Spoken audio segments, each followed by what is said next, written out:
Good morning class. बच्चों, आपको मैंने एक अभ्यास करने के लिए दिया था, चित्र लेखन का अभ्यास। यानी चित्र देखकर आपको 5 वाक्य लिखने थे। आज मैं उसका आपको रिवीजन करा दे रही हूँ। यानी मैं आपको ये बता दे रही हूँ कि आपको किस प्रकार से लिखना था, क्योंकि ये हाफ ईयरली एग्ज़ाम में आएगा। मैंने ऑनलाइन क्लास में भी आपको पढ़ाया था। आज हम फिर एक बार देख लेते हैं।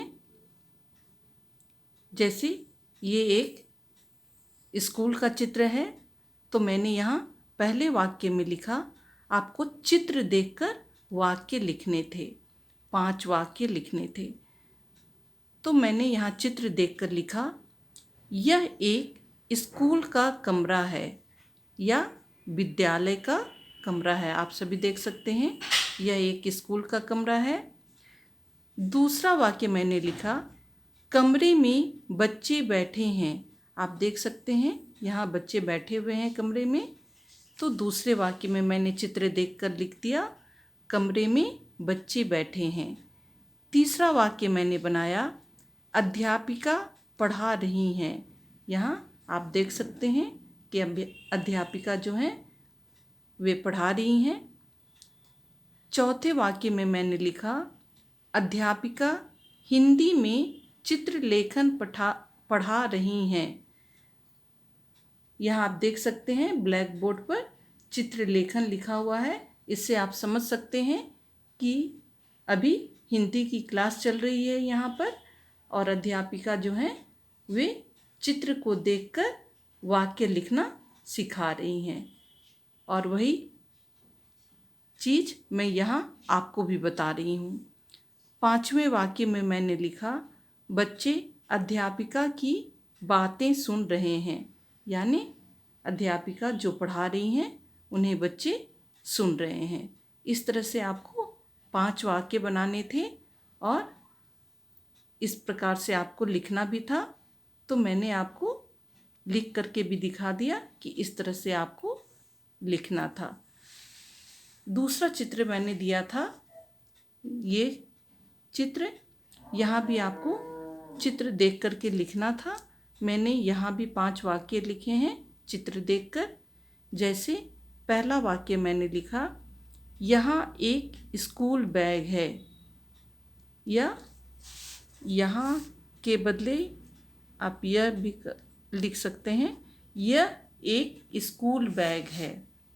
यानी स्कूल बस्ते के बारे में आपको लिखना है। दूसरा वाक्य है, बस्ते में कॉपी और किताब रखे हुए हैं। यहाँ आप देख सकते हैं कि बस्ते में कॉपी और किताबें रखी हुई हैं।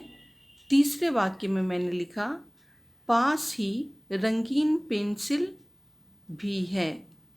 यानी यहाँ कलर पेंसिल के डिब्बे रखे हुए हैं, तो उसके बारे में मैंने यहाँ पर लिखा। चौथा वाक्य मैंने बनाया, पानी का एक बोतल भी है। यहाँ आप देख सकते हैं पानी का बोतल रखा हुआ है। और 5वें नंबर पर मैंने लिखा, बस्ता खुला हुआ है। यानी किताब कॉपी जो है बस्ते से निकली हुई हैं और बैग का ऊपर वाला भाग जो है जिसे आप कवर करते हैं वह खुला हुआ है। तो मैंने लिख दिया, बस्ता खुला हुआ है। इस तरह से आपको चित्र देख करके 5 सेंटेंस बनाने थे। चित्र देखकर 5 सेंटेंस लिखने से और बनाने से आपको सेंटेंस लिखना आ जाएगा। तो इस तरह से आपको अभ्यास करना था। अब बच्चों, मैं आपको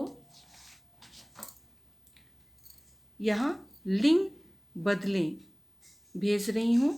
ये आपने पहले भी लिखा है, आपने 1 से 10 तक लिखा है, और आज मैं आपको 1 से 15 तक दे रही हूँ। आप सभी जानते हैं, स्त्री और पुरुष जाति का बोध कराने वाले शब्द को हम लिंग कहते हैं। लिंग 2 प्रकार के होते हैं, पुल्लिंग और स्त्रीलिंग। अगर कोई भी शब्द पुल्लिंग में है तो उसे आपको स्त्रीलिंग में बदलना होगा, और अगर स्त्रीलिंग शब्द दिया हुआ है तो शब्दों को आपको फिर पुल्लिंग में बदलना होगा। तो इधर लिखे हुए हैं पुल्लिंग शब्द और इधर लिखे हुए हैं स्त्रीलिंग शब्द। इनमें 1 से 10 तक जो है शब्द हैं वे सभी पुराने हैं और 11 से लेकर 15 तक जो शब्द दिए हुए हैं वे नए हैं। अब आपको हाफ ईयरली एग्ज़ाम में 1 से 15 तक आपको ये सभी पढ़ने हैं। तो हाफ ईयरली की एग्ज़ाम की तैयारी में आप एक बार फिर से देख लीजिए।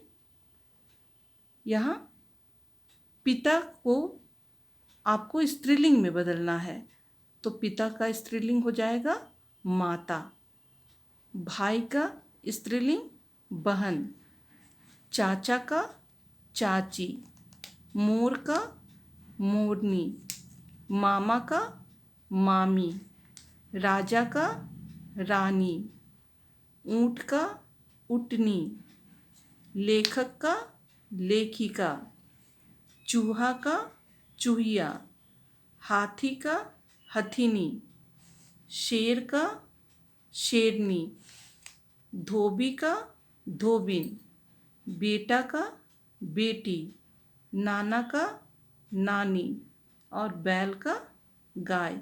इस तरह से 5 नए शब्द मैंने और जोड़ दिए हैं। अब आपको 1 से लेकर 15 तक आपको ये सभी पढ़ने हैं हाफ ईयरली एग्ज़ाम के लिए। आपको सिलेबस मिल जाएगा और उसी के अनुसार आप तैयारी कीजिएगा। तो आज के लिए इतना ही।